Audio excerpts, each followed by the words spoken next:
My name is Charles Rohimbika. I'm 25 years old.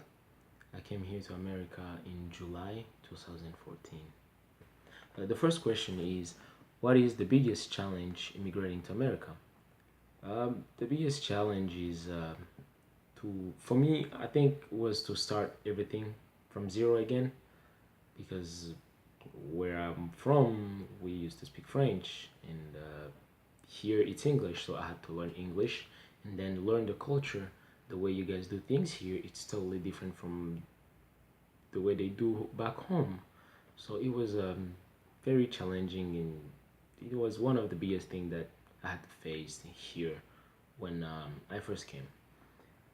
The second question is it hard to be documented and have the proper paperwork?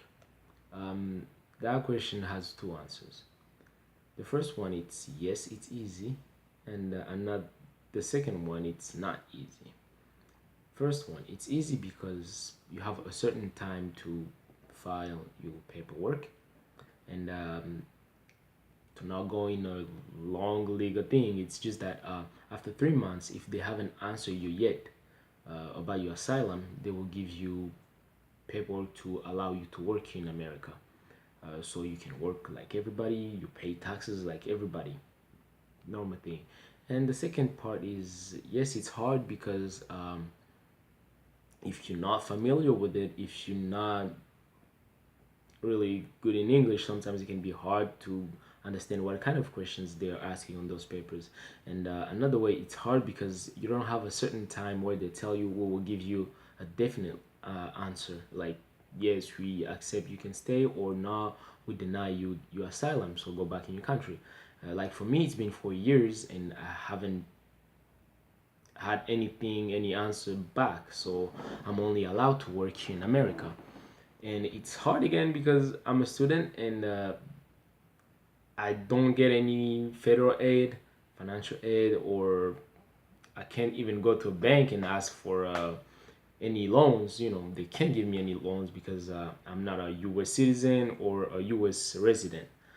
So it's very hard and complicated to go to school at the same time. You don't have your papers because you pay your school fees like an international student, and at the same time you're here. So it's very hard. And the other thing is that it's really complicated in a way, to understand all that when you know, you're not somebody who speaks English very well. So you have to have a kind of help from somebody else. If you can get that, it's a good thing. If you can't, it can be really hard on you. The third question was, has it has it been an easy experience? Um, it's not an easy experience. Personally, it's been 4 years, and 4 years in those 4 years, I haven't been able to see my siblings, and my parents. It's just phone calls, the video calls, and you just get that, and you have to accept that. And there's people that I know. There's somebody that I know. He lived here in America for 12 years without his family, and he's a father. He had two kids, and the thing is, in those 12 years, you can leave the country.